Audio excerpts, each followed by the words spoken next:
नमस्कार दोस्तों, मैं हूं जितेंद्र ठवर मलानी उर्फ टोनी। आप देख रहे हैं न्यूज़ टीवी लॉजिकल गपशप में। आज हमारे साथ बहुत खुशी की बात है, खास दिल्ली से हमारे दोस्त आए हैं हमारे न्यूज़ टीवी चैनल में।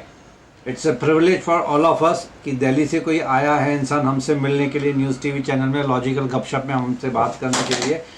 राकेश दीवान हमारे साथ हैं। Welcome to our news TV show. नमस्कार सर। नमस्कार। सोचा था कि चलो राकेश आए हैं तो दिल्ली के बारे में थोड़ी सी जानकारी ले लेते हैं। जी सर।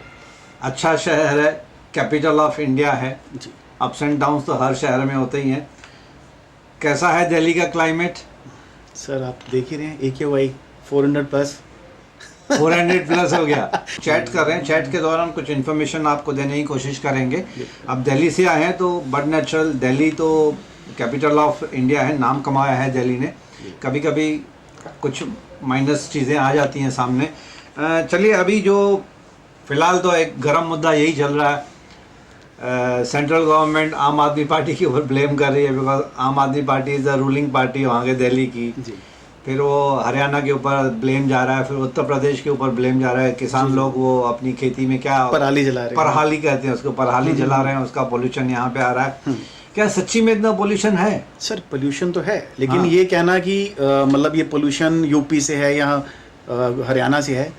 जब यहाँ पे MCD में जब दिल्ली गवर्नमेंट के अंदर BJP की सरकार थी तो पोल्यूशन पंजाब से आ रहा था, क्योंकि पंजाब में आम आदमी नहीं थी। हाँ। अब आम आदमी पंजाब में तो पोल्यूशन हरियाणा से हो गया, क्योंकि हरियाणा में BJP है और यूपी में BJP है। हाँ। तो ये तो सर मैटर है। अब आपने पंजाब के ऊपर, अपने भाई के ऊपर तो ब्लेम नहीं कर सकते। हाँ बिल्कुल सही बात है ना सर। तो अभी पोल्यूशन हरियाणा से आ रहा है, यूपी से आ रहा है, यूपी से आ रहा है, क्योंकि वहाँ पे बीजेपी की सरकार, अपोजिशन पार्टी से पोल्यूशन आ रहा है। अपोजिशन पार्टी से पोल्यूशन। लेकिन तकलीफ तो कॉमन आदमी को हो रही है। बिल्कुल सही बात है। लेकिन सच्ची में ऐसा है कि हम तो चलो मुंबई, नवी मुंबई में बैठे हैं, हम तो टीवी के न्यूज़ के थ्रू ही पता चलता है ये AQI जो आजकल है वो इतना बढ़ गया है कि नहीं सर, जेन्युइन में है। अगर आप जाएंगे तो आपको मतलब आंखों में जलन होगी। हाँ। आपका मतलब ऑक्सीजन लेवल बहुत कम है वहाँ पे, आपको बुखार जैसा हो रहा है, गले में इन्फेक्शन है। ये सच है। आप परेशान है, बहुत ज़्यादा लोग परेशान है। अभी आप देखेंगे जाके तो मतलब जो हॉस्पिटल्स हैं उनमें जो मरीज है एटलीस्ट डबल से ज़्यादा हो चुके हैं इस करके। अच्छा, बिकॉज ऑफ लंग्स इशू।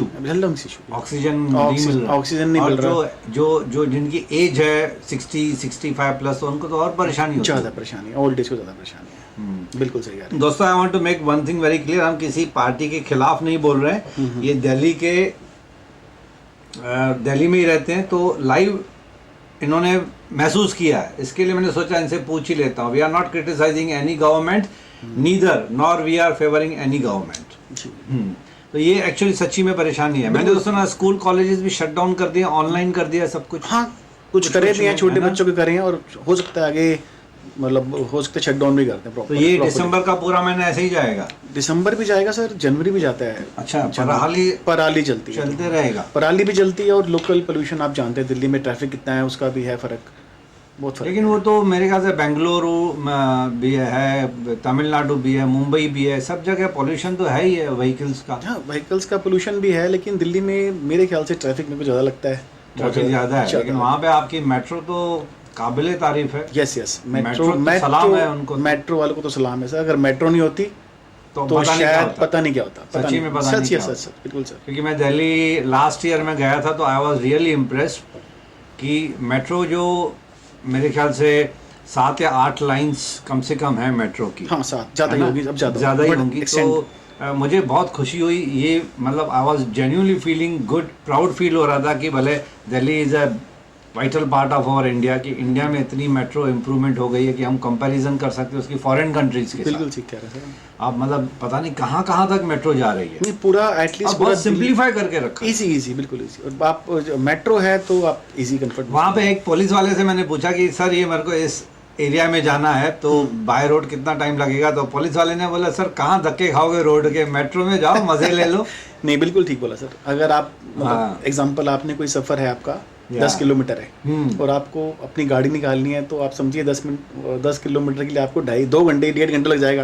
लेकिन मेट्रो का एग्जैक्ट हाँ 1-2 मिनट में एक सेशन है, 4 सेशन आए 8 मिनट या 10 मिनट में आप कवर कर जाएंगे। और एक अच्छा फायदा ये था कि मैं दिसंबर के सीजन में गया था तो बाहर रोड पे तो एकदम चिली था। हम मुंबई वालों को तो इतनी ठंड की आदत नहीं है, मेट्रो में तो कंट्रोल्ड क्लाइमेट लग रहा था, कंट्रोल था कि चलो ठीक है। आप बहुत अच्छा काम है सर, मेट्रो तो बहुत अच्छा काम है, मेट्रो बहुत अच्छा है। बढ़िया डिसीजन है। वैसे आप दिल्ली के रहने वाले हैं, जी आप प्रॉपर्टी में इन्वेस्ट करते हैं, आप शायद इन्वेस्टर हैं। जी मैं इन्वेस्टर करता हूँ।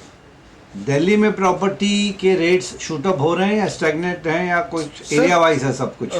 सब कुछ एरिया आप वाइज है। कौन से एरिया में रहते हैं, लोकेशन? सर मैं वेस्ट दिल्ली में रहता हूँ। वेस्ट दिल्ली जी, और मैं इन्वेस्टमेंट जो कर रहा हूँ ना, मैं एक्चुअली गुड़गांव साइड में करता हूँ, क्योंकि गुड़गांव में जो नए प्रोजेक्ट्स आ रहे हैं, हाँ एक्चुअली गुड़गांव में सारी कंपनीज हैं और वो MNC हैं, हाँ। तो जो फ्लैट्स वहाँ पे हैं तो वहाँ पे गुरुग्राम मतलब Gurugram? Yes Gurugram NCR, Delhi NCR में। दिल्ली एनसीआर। गुरुग्राम तो बहुत डेवलप्ड हो गया।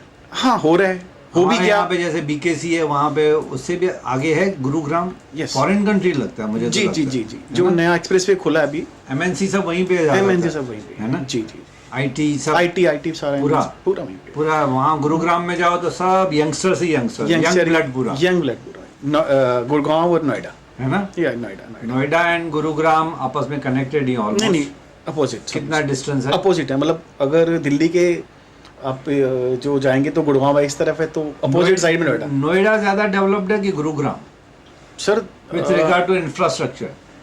सर अगर कंपैरिजन करेंगे तो गुड़गांव थोड़ा ऊपर लगता है मेरे को, लेकिन नोएडा भी नो डाउट नोएडा में भी काफी बड़ी बड़ी MNC है, लेकिन मेरे को जो फील होता है कि गुड़गांव में जाते हैं। गुरुग्राम में मेरे ख्याल से, correct me if I am wrong, Gurugram में कमर्शियल ज्यादा है, मतलब IT पार्क ज्यादा है, नोएडा रेसिडेंशियल ज्यादा है। नहीं ऐसा कुछ नहीं। गुरुग्राम में भी रेसिडेंशियल है। हाँ बहुत है ना? बहुत है। तो आप मतलब प्राउड फील करते होंगे, गुरुग्राम जैसी एरिया डेवलप हो गई, नोएडा डेवलप हो गया। जी जी, दिल्ली से दोनों कनेक्टेड है। गुरुग्राम एक्चुअली दिल्ली में आता है कि हरियाणा का पार्ट है? गुरुग्राम हरियाणा का पार्ट है, हरियाणा का और जो पार्ट है। नोएडा है वो यूपी का पार्ट वो है। यूपी का पार्ट वो है। यूपी तो का ये पार्ट लेकिन NCR इसके लिए बोलता है पूरा बेल्ट कनेक्टेड हो गया। हाँ आपस में जॉइंट है सर, है मतलब ना? दिल्ली के आजू बाजू है तो सारा हाँ, तो वो पूरा कनेक्टेड ही हो गया। कनेक्टेड हो गया। लेकिन कितनी अजीब बात है कि दिल्ली की गवर्नमेंट आम आदमी पार्टी है, कनेक्टेड नोएडा है, उसके साथ वहाँ पे बीजेपी योगी जी सरकार हैं, है, जी। योगी जी हैं, हाँ। और हरियाणा गुरुग्राम वहाँ पे भी बीजेपी है। अभी हरियाणा के इलेक्शन में सोचा था कि कांग्रेस शायद देखिए इस बारी जो हम सोच रहे थे कि इस बारी कांग्रेस है, कांग्रेस, लेकिन नहीं हुआ। ऐसा नहीं हुआ नहीं। मतलब मैं भी देख रहा था बैठ के, मुझे भी इंटरेस्ट है काफ़ी पॉलिटिक्स में, तो एक्सपेक्टेशन मुझे भी ऐसी लग रही थी कि कांग्रेस शायद बाजी मार लेगी जी, लेकिन all of a sudden tables turn हो गए। हाँ टेबल्स टर्न हो गए। क्योंकि बोला नहीं चाहिए लेकिन कुछ फार्मर्स बीजेपी के खिलाफ थे, फिर वो रेस्लर्स थे जो जिन्होंने मोर्चा लगाया था, प्रोटेस्ट किया था, तो उससे लग रहा था कि शायद पब्लिक थोड़ी सी हरियाणा की नाराज है बीजेपी के साथ, लेकिन ऐसा कुछ नहीं हुआ। ऐसा हुआ नहीं। ऐसी यही सोच हमारी थी, ये सोच थी कि फार्मर्स कुछ अगेंस्ट हैं या जो ये रेसलर हैं। लेकिन बाजी पलट गई। हाँ बाजी पलट गई सर, है ना? बाजी मेरे ख्याल से कांग्रेस ने भी एक्सपेक्ट नहीं किया हो। नहीं किया था, नहीं किया है ना? अचानक से देखा मैंने सर, कि अरे ओवर ये कॉन्फिडेंस उल्टा- चले गया। ओवर कॉन्फिडेंस था आपका। नहीं कांग्रेस का कांग्रेस का? हाँ, या- मैं पता। आप पॉलिटिक्स में इंटरेस्ट रखते हैं? थोड़ा बहुत आम रखते हैं। आदमी पार्टी के बारे में क्या ख्याल है? काफी नाम कमाया है या सच्ची में वो करते हैं काम, या सब हवाई सर बातें देखिए हैं? काम कम है, और बीजेपी तो बोल रही सब हवाई बातें हैं। सर 90% आप मानो कि हवाई हैं। बाकी देखिए एक दो चीज़ अच्छी है उनकी, स्कूल अच्छा। की जो एजुकेशन है, एजुकेशन में इम्प्रूवमेंट है। एजुकेशन में थोड़ा इम्प्रूवमेंट है, और जो थोड़ा हॉस्पिटल्स हैं थोड़ा सा उसमें आम आदमी को मतलब थोड़ा अच्छा फैसिलिटीज़ है। बाकी सब कुछ नहीं है। बाकी MCD में भी दिल्ली में आम आदमी है, तो जिस हिसाब से पहले क्लीनिंग थी अब, लेकिन अब कचरा बहुत है, बहुत गंदगी है। मतलब इन्होंने जो बोला था हम ये क्लीन कर देंगे, हम वो कर देंगे, हाँ। ऐसा कुछ नहीं है, खाली नाम ही नाम है, ऐड मतलब दिखावा है। ऐसा गंदगी है? गंदगी बहुत ज़्यादा, और डबल पहले से 3 गुना फालतू है। जो पहले से मतलब आप कंपैरिजन पहले की सर हम किसके साथ जैसे कर रहे हैं? बीजेपी MCD में थी तो हम देखते थे, हम बोलते थे गंदगी है। हाँ। इसे बीजेपी को हटाया इसलिए गया था कि MCD में गंदगी है। मतलब ज़्यादा वो नहीं हो रहा, लेकिन आम आदमी आई तो ये 3 गुना बढ़ गई है। अच्छा। तो हम ज़्यादा मतलब ज़्यादा परेशान, 3 गुना ज़्यादा परेशान समझिए आपसे गंदगी से। क्लीनिंग नहीं हो रही, रोड क्लीन नहीं है, कचरा फैला हुआ है जगह जगह पे, वो देखने वाला नहीं है। और मोहल्ला क्लिनिक जो नया कॉन्सेप्ट सर मोहल्ला क्लिनिक आप समझिए कि अगर 100 मोहल्ला क्लिनिक है तो 2 या 4 पे आपको ठीक लगता है, बाकी 98% तो बाहर बैठे हुए कुत्ते ही भोग रहे होते हैं, समझिए मोटा मोटा। नहीं मतलब क्या वो नॉन फंक्शनिंग है? सर ऐसे समझिए आप, कुछ नॉन फंक्शनिंग है। तो पब्लिक आवाज नहीं उठा रही है फिर? सर पब्लिक हिंदुस्तान में खाली आवाज़ उठा सकती है, इसके अलावा कुछ कर नहीं सकती। या चुप बैठ जाती है चुप बेचारी, बैठ क्या करेगा, क्या करे करेगा? तो क्या करे। करे तो क्या करेगा नहीं कर सकते कुछ भी। तो आपको, अब आप मुंबई आए हैं घूमने के लिए जी। कितनी बार आप मुंबई, नवी मुंबई आए हैं? नवी मुंबई में सेकंड टाइम आया हूँ, वैसे मुंबई में आया हूँ 8-10 बार आता हूँ। मुंबई की कंपैरिजन दिल्ली से करेंगे तो which one you find better? यहाँ पे सर भी देखिए- बीजेपी सरकार है, वहाँ पे भी बीजेपी सर, वहाँ पे सर आम आदमी पार्टी है, लेकिन सेंट्रल गवर्नमेंट में सेंटर में BJP। तो बीजेपी है। तो इंफ्रास्ट्रक्चर आपके हिसाब से मुंबई इज बेटर या दिल्ली?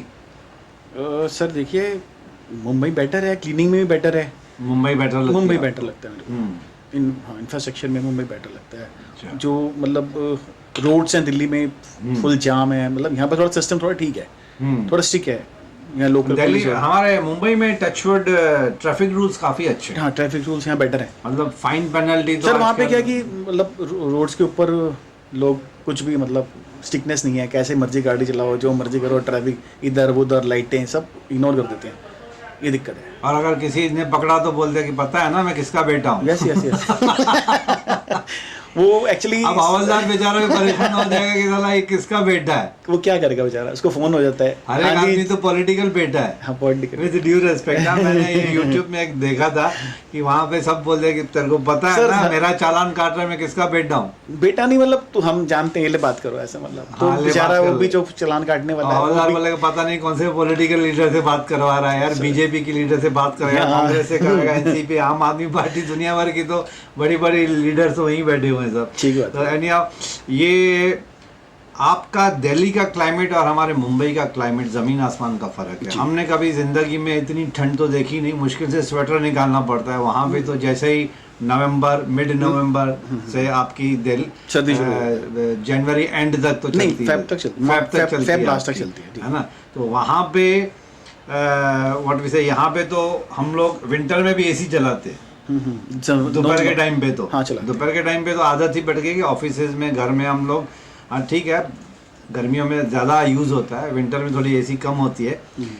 दिल्ली की एजुकेशन आपने बताया कि आम आदमी पार्टी ने थोड़ी बहुत इम्प्रूवमेंट लेके आए हैं, मोहल्ला क्लिनिक नाम के वास्ते स्टार्टिंग में शायद कहीं, लेकिन ये जो व्हाट वी से इलेक्ट्रिसिटी में रिलैक्सेशन दिया है आम आदमी पार्टी ने अप टू 500 यूनिट्स, नहीं 200 यूनिट्स 200 यूनिट्स तक zero irrespective of financial status. हाँ। गरीब इंसान कोई भी हो। सबको मिल जाता है, सबको देते हैं 200 यूनिट का। लेकिन आम आदमी जो आप समझिए ना, गर्मी में जो एसी चलेंगे तो 200 यूनिट तो होता ही नहीं। 200 यूनिट वो तो नॉर्मल हर नॉर्मल सा हो हाँ, गया। जो उसको तो उसको 200 यूनिट्स, चलो कोई गरीब है एकदम चौल वॉल में रहता है तो उसको 200 यूनिट्स तक तो फ्री है, वो एक अच्छी बात हो गई है। पानी का क्या सिस्टम है? पानी में भी रिलैक्सेशन है? हाँ, कुछ मेरे ख्याल से 20,000 लीटर तक मंथली का रिलैक्सेशन, वो भी जीरो है? वो भी जीरो है। लेकिन पानी की क्वालिटी आप देखो ना, जीरो दे तो रही है लेकिन पानी तो है गंदा ही, पानी एकदम गंदा है। गंदा पानी है। तो उसको मेरे ख्याल से ये छोड़ के तो पानी को ध्यान से मतलब ठीक करना चाहिए, और बिल देना चाहिए। बिल लेने में क्या एतराज है, पब्लिक सब देने को तैयार है। मतलब फ्री में वो जो फ्री में लेने का सर कोई लॉजिक जो नहीं है। ऑपोजिशन वाले एक दूसरे को रेवड़ियां बांट सर रहे हैं, फ्री की रेवड़ियाँ बांटने की जरूरत नहीं है मेरे हिसाब से। हाँ। रेवड़ी बांटने की क्या जरूरत है, इंप्रूव करो ना, इंफ्रास्ट्रक्चर बनाओ। नहीं, रेवड़ियां तो हर पॉलिटिकल पार्टी बांट रही है, एक दूसरे के ऊपर इल्जाम तो लगा रहे हैं, लेकिन रेवड़ियां वन वे और द अदर तो रेवड़ियां ही तो बांट सर रही सारे हैं। ही बांट रहे हैं, अब बीजेपी सुप्रीम कोर्ट कांग्रेस। में केस चल रहा है कि रेवड़ियां क्यों बांट रहे हैं, इनकम टैक्स वालों का। हम जो इनकम टैक्स पे कर रहे हैं, हाँ, एक इंसान, हम जो टैक्स पेयर्स हैं 30-30, 40-40, 50-50 हज़ार हमारी सैलरी से डायरेक्टली निकल जाता है, उसमें गवर्नमेंट रेवड़ियां बांट रही है गलत है, वोट लेने के लिए। बहुत गलत है ना। इसको बंद ही कर देना चाहिए, गवर्नमेंट को चाहिए, मतलब हमारी मतलब कोर्ट को भी चाहिए कि ये जो रेवड़ियाँ बांटनी बंद करो, खाली अपना काम दिखाओ और करके दिखाओ, बस आओ। कहीं ऐसा तो नहीं कि उनको पर मंथ कुछ पैसे मिल रहे हैं, 1,000, 2, 3, 4, 5 हज़ार, घर बैठे बैठे उनको मन में सुस्ती हो जाएगी, यार एक फैमिली में 8-10 हज़ार तो ऐसे ही जमा हो गए। सर देखो ना, पानी फ्री, बिजली फ्री और खाने को राशन फ्री और साथ में पैसे, तो आदमी तो हडराम तो हो ही जाएगा ना, काम क्या करेगा वो। ये सही बात है ना सर। किसी आम आदमी को बोला जाए भाई तू काम कर ले, नौकरी भी कर ले, दुकान पे जाके छोटा काम कर, तो वो कहेगा यार ये सब कुछ फ्री है तो काम करने की जरूरत क्या है। राशन फ्री मिल रहा है सर, राशन कार्ड येलो, पता नहीं कौन कौन से कार्ड, येलो कार्ड या फलाने कार्ड पे गवर्नमेंट राशन देती है, गेहूँ चावल चीनी सब देती है। तो जब राशन फ्री मिल रहा है, और आपको घर बिजली बैठे 200 बैठे यूनिट बिजली फ्री मिल रही है, आपको पानी फ्री मिल रहा है, हाँ। और अभी कुछ कह रहे हैं कि लेडीज को 1000 रुपये अलग से देंगे, हाँ। तो सर आदमी काम क्यों और करेगा? एजुकेशन भी तो एजुकेशन भी फ्री है, बस में आना जाना, बस में महिलाओं को आना जाना पास फ्री है, करेगा? तो काम कौन करेगा? हमारे ऐसे लोग काम करें? सर यही चल रहा है, आप देखिए ना। अभी यार सर कोई भी सरकार हो, बीजेपी, आम आदमी, कांग्रेस, कोई अपनी जेब से तो देगा नहीं, तो मतलब टैक्स पेयर जो है वही तो लेगा नहीं, वो तो पब्लिक का ही टैक्स साइकिल ही घूम रही है। तो बहुत सारे लोग तो इसके खिलाफ भी हैं कि यार आप तो इनकी आदतें बिगाड़ रहे हो। बिल्कुल सर, बिल्कुल ठीक कह रहे हैं, आदतें बिगाड़ रहे हैं, आदतें बिगाड़, लेकिन हर पॉलिटिकल पार्टी तो ये बोलती है कि फलाना पार्टी आपको 1500 दे रही है, हम 2500 कर देंगे। सर आप भी तो रेवड़ियाँ बांट रहे हो। फिर बिल्कुल ठीक बात है जी। फिर वहां से तीसरी पार्टी बोलती है कि मैं 5,000 दूंगा, तो सर पैसा आएगा कहाँ से? पैसा कहाँ से आएगा? फ्री में बांटेंगे तो फ्री पैसा बटेगा, ना बिजली का बिल, ना पानी का बिल, आना जाना फ्री, खाना फ्री, तो फिर ये तो गवर्नमेंट डेफिसिट में चली जाएगी ना। बिल्कुल है ना, बिल्कुल सही बात। ऐसा हम बात करें एज अ कॉमन आदमी, हम किसी के खिलाफ नहीं है, नहीं बिल्कुल, लेकिन कभी कभी ऐसे सोचने लगता है कि चलो किसी का फायदा हो रहा है, किसी गरीब को अगर थोड़े बहुत पैसे सर मिल जिसको भी जरूरत रहे हैं, है, जिसको नीड है, उसको देना चाहिए। हाँ, जिसको जरूरत है, मतलब जिसको पढ़ाई के लिए एजुकेशन की जरूरत है उसको दो। एजुकेशन फ्री होनी चाहिए, एजुकेशन फ्री होनी चाहिए, हेल्थ फ्री होनी चाहिए, हाँ। वो अच्छी बात है। बाकी ये सब बांटना ये तो सब गलती है सर। हेल्थ के ऊपर ज्यादा ध्यान होना, हेल्थ के ऊपर, हॉस्पिटल्स अच्छी होनी चाहिए, चाहिए, हॉस्पिटल्स में इक्विपमेंट्स अच्छे होने चाहिए। बिल्कुल ठीक बात है ना, बिल्कुल। जो ये रेवड़ी बांट रहे हैं पैसा उस पे लगाना चाहिए। हाँ, वो जिसको नीड है स्टडी की, बच्चे को, बच्चा है, गरीब है, कोई भी है, एजुकेशन पे स्कूल्स फ्री होने चाहिए, हाँ स्कूल्स फ्री करने चाहिए, हॉस्पिटल्स फ्री ज़्यादा होनी चाहिए, और उसमें दवाइयाँ टाइम टू टाइम ज़्यादा मिलनी चाहिए जी। अगर ये कोई भी सरकार, कोई भी गवर्नमेंट करती है तो उनको तो सैल्यूट है, क्योंकि बेसिक जैसे यूरोपियन कंट्रीज, फॉरेन कंट्रीज में मेडिकल फ्री है जी, तो यहाँ पे भी होना चाहिए कि इलाज सबका फ्री में होना चाहिए और अच्छी क्वालिटी का इलाज होना चाहिए जी। ऐसा ना हो कि मशीनें पड़ी हुई हैं, उसको इनाग्रेशन के लिए कोई मिनिस्टर आने वाला है तो 2-2 साल तक मशीनें ऐसे ही पड़ी रहती है। MRI मशीन्स है तो नहीं चल रही हैं, एक्सरे मशीन्स हैं तो नहीं चल रही हैं, तो ऐसे भी नहीं होना चाहिए। कोई भी सरकार हो, वोट बैंक अलग चीज़ होती है, लेकिन जो एक्चुअल हेल्थ रिलेटेड इश्यूज हैं वो उसके ऊपर ज़्यादा ध्यान होना चाहिए। एजुकेशन तो एक बेसिक है सबके लिए, अगर किसी भी कंट्री की डेवलपमेंट करनी है तो एजुकेशन, मेरे हिसाब से एजुकेशन से ज़्यादा बड़ा हथियार तो है ही नहीं, कुछ भी नहीं। इसके लिए hats off to the state government and central government, right to education, इसकी तारीफ करना बहुत ज़रूरी है कि राइट टू एजुकेशन होना चाहिए। स्कूल्स गाँव में बनने चाहिए और इंफ्रास्ट्रक्चर अच्छा होना चाहिए गाँव में, कि ऐसा ना हो कि अभी जैसे यूट्यूब पे इतने सारे वीडियोस हैं तो गांव में दिखा रहे हैं कि टीचर को इंग्लिश नहीं आ रही, वो बोर्ड पे गलत इंग्लिश लिख रही है, तो बच्चों को गलत इंग्लिश पढ़ाने से क्या फ़ायदा। तो टीचर्स को सैलरी नहीं मिल रही है तो बेचारी वो टीचर भी क्या कर रही है। हाँ, स्किल्स के लिए ध्यान देना चाहिए। बच्चों को पकड़ के लेके आके स्कूल में बिठाना पड़ता है, यहाँ तक कि मिड डे मील तक चालू कर दिया। नहीं, मिड डे मील तो काफ़ी टाइम से दे रहे हैं कि मिड डे मील, ताकि बच्चे आए थोड़ा लालच में स्कूल में आके बैठें। बिल्कुल ठीक है। तो चलिए, दिल्ली वैसे कैसे लगता है आपको? एक जनरल सा सवाल पूछ लिया मैंने आपसे। सर इतने साल से वहीं पे, बचपन वहीं, आपका बचपन वहीं से, मेरा बचपन वहीं, तो मैं दिल्ली स्कूल कॉलेज पूरा दिल्ली वहीं पे। हाँ सब वहीं। अच्छा, ये वुमेन सेफ्टी का क्या चक्कर है? आप अभी भी दिल्ली सेफ लगता है आपको? नहीं लगता सर, नहीं लगता। ये बात सच है? जैसे कि सच है। निर्भया केस हुआ था, बहुत ही खतरनाक केस हुआ था 2011-12 के आसपास। जी, वो केस हुआ था। अभी थोड़े टाइम पहले भी हुआ है अभी, वो तो बहुत दिल्ली में ये सर, ये तो इस पे थोड़ा ध्यान देना पड़ेगा। आपके ऐसा सच्ची में लगता है कि घर पे बेटी बहन टाइम पे नहीं पहुंची तो टेंशन होता है? बिल्कुल होता है। रात को 8 साढ़े 8 के बाद मेरी 2 बेटियां हैं, तो मेरी बेटी अगर कहीं जाती है तो मेरे को लगता है कि भाई 8 बज गए 9 बज गए, फ़ोन कर, घर में पहुंच, मैं लेने आ रहा हूँ। हाँ। तो डर है, बिल्कुल है, डर लगता है। टचवुड हमारे बॉम्बे में, टचवुड हमारे मुंबई में ऐसे भी कंपैरेटिवली अभी तक तो नहीं है। हमारे Mumbai I think is very safe. Mumbai या Navi Mumbai is very safe. इस टचवुड ये बना रहे, नहीं अच्छी बात है, नहीं ऐसा ही होना चाहिए। नहीं कि दिल्ली में डर लगता है कि 8 बज गए 9 बज गए, बेटी मेरी ट्यूशन है, कहीं गई है फ्रेंड के साथ, तो ऐसा लगता है कि भाई 9 बज के फ़ोन करो, कहाँ पे है, मैं लेने आऊँगा, तो होता है, मन में डर लगता है। ये कुछ एरियाज में या पूरे दिल्ली की बात कर रहे हैं? सर पूरी दिल्ली की बात ही करता हूँ। यही हाल है, सच्ची में भी डर लगता है? बिल्कुल डर लगता है, बिल्कुल लगता है। तो पुलिस पेट्रोलिंग पे नहीं निकलती है? CCTV कैमरा सब, आप 101 डायल करो, 102 14 डायल करो, ये डायल करो, वो डायल करो। सर है, लेकिन देखिए आपके सामने अब तो डर है। आप न्यूज़ रोज़ देखते हैं क्या हो रहा है दिल्ली में, क्या हो रहा है, आप रोज़ देखते हैं इस चीज़ को, न्यूज़ में आता ही है सब कुछ। डर तो है ही है। बीच में तो दिल्ली कैपिटल ऑफ रेप नाम दिया गया था। हाँ बिल्कुल ठीक दिया गया था, है ना? होता है सर, लेकिन निर्भया केस जल्दी से सॉल्व कर दिया फिर भी उन्होंने, काफ़ी टाइम लग गया था। नहीं लेकिन पकड़ा जल्दी से उन लोगों को, पकड़ा तो उसी टाइम उन्होंने, हाँ जल्दी से, मेरे ख्याल से 3-4 दिन में जो हाँ। भी एक्यूज, केस तो लंबा चला क्योंकि फांसी की सज़ा आएगी, तो फांसी की सज़ा में जो प्रोसीजर होता है एज पर लॉ, जितना मेरा नॉलेज है, session court, high court, supreme court, फिर मर्सी पिटिंग प्रेसिडेंट के पास जाती है, तो इसमें टाइम तो लगता ही है। बिल्कुल उसमें टाइम लगता है, लेकिन चाहिए इनको भी, उसको भी मतलब रेप केस में या ऐसे केस में शॉर्ट टाइम में कुछ इनको डिसीजन हाँ, जल्दी fast करना है, track फास्ट बना ट्रैक, दिया क्रॉस ट्रैक, नहीं लेकिन- उसमें भी काम फास्ट होना चाहिए ना। हाँ, फास्ट ट्रैक में भी फास्ट होना चाहिए, फास्ट ट्रैक सिर्फ नाम के वास्ते, नाम fast के track वास्ते नहीं, होना नाम के चाहिए। वास्ते नहीं होना चाहिए, काम में फास्ट होना चाहिए। लेकिन राकेश जी, आप जैसे आपने बताया कि लाइव एग्जांपल, लाइव आप मुझे बता रहे हैं कि आज भी लेडीज़ को डर लगता है दिल्ली में रात को 8-9 बजे के बाद, बिल्कुल सर, लगता है। तो ये मन में तो डेली का ये तो रूटीन हो गया ना फिर, हाँ रूटीन है ये तो। कि बच्ची घर से बाहर जा रही है, हाँ। लेडी कोई भी एज की बाहर जा रही है तो मन में डर है ही हाँ मन में डर है बिल्कुल है। ये फोन पे पूछो कि बच्चा हाँ जल्दी आ कहाँ जाओ। पे है, किधर है, कहाँ पहुँची है, कहीं लेने आना, मैं आता हूँ, जैसे बेटी मेट्रो पे आ रही है, कहीं से आ रही है, तो मेरे को लगता है जाके मैं उसको ले आऊँ, बाहर जाके आएगी, रास्ते में से थोड़ा सा वॉकिंग डिस्टेंस है, तो ऐसा सोचते हैं हम कि तो आप उसको लेने हाँ जाओगे? लेने जाते हैं। हम छोटी बेटी को ट्यूशन छोड़ने जाना, चलो मैं कुछ छोड़ के आता हूँ, Okay. लेके आओ, हम्म, तो वो ऐसा होता ही है। तो मन में वो डर बैठा हुआ है अभी। बिल्कुल है, बिल्कुल है। तो ये क्या छेड़खानी ज्यादा होती है वहाँ पे, होती है।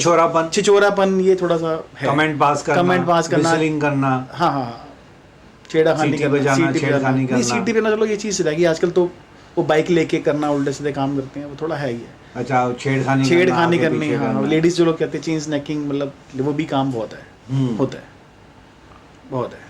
तो होना नहीं चाहिए क्योंकि दिल्ली जैसे इतने इम्पोर्टेंट Capital है सर। कैपिटल में इतना होना नहीं नहीं चाहिए, होना वहाँ चाहिए। पे तो सिक्योरिटी बहुत ज़्यादा होनी चाहिए, बिल्कुल सर। दुनिया भर के लोग आते हैं दिल्ली में। हालांकि दिल्ली में हेरिटेज बिल्डिंग्स, टूरिज्म भी बहुत अच्छी है, अच्छी है। आपका लाल किला, आपका Qutub Minar, Lakshmi Narayan temple, lotus temple, तो ये तो फॉरेन टूरिज्म भी ज़्यादा ही है। सर टूरिज्म सर, जब इतना पोल्यूशन है तो कहाँ टूरिज्म भी वो आप तो समझिए ना। अभी 4 महीने का तो उसके pollution बाद है 4 ना। महीने का पोल्यूशन, उसका फिर दिल्ली में गर्मी start गर्मी, हो इतनी जाएगी। गर्मी होती है कि हम बाहर कौन जाएगा, फिर चाहे गर्मी में लोग नहीं जाएंगे ना। नहीं जाएंगे। चलिए, अच्छा लगा राकेश जी आपसे दिल्ली के बारे में बात करके, कुछ जनरल बातें आपने जेन्युइनली बताई जो हमने यूट्यूब वीडियोस, न्यूज़ चैनल में देखे थे, किताबों में पढ़ी थी, न्यूज़पेपर में पढ़ा था, आज लाइव आपने बता दिया, real practical, hands on practical आपने बता दिया। चलिए दोस्तों, हम तो यही ख्वाहिश करते हैं, गवर्नमेंट ऑफ इंडिया से रिक्वेस्ट करेंगे कि भाई इंडिया ऐसी कंट्री होनी चाहिए, एक एक गांव, एक एक शहर ऐसे होना चाहिए कि हम प्राउड फील करें, और फॉरेन कंट्री की टक्कर के होने चाहिए सब, जी। With regard to mental development, education, health related. हालांकि खैर काफ़ी डेवलपमेंट तो आ चुकी है, पुरानी इंडिया को आज की न्यू इंडिया से कंपेयर करेंगे तो खैर टेक्नोलॉजी की वजह से भी बहुत कुछ फ़र्क पड़ता है, लेकिन आज सोशल मीडिया है, इंटरनेट है, पब्लिक भी जागरूक हो चुकी है, अवेयरनेस काफ़ी बड़ी है। चलिए, हम तो यही कोशिश करेंगे, being an Indian we should always feel proud of being an Indian. भगवान ना करे कभी किसी बच्ची के साथ ऐसा गलत हरकत या गलत हादसा हो जाए। Rakesh ji, on this positive note, thanks for visiting our studio, thanks for being with us. आपने दिल्ली का, आपने जनरल बातें शेयर की हमारे साथ, and thanks to the audience for patiently listening to us. Thank you very much. Thank you, नमस्कार।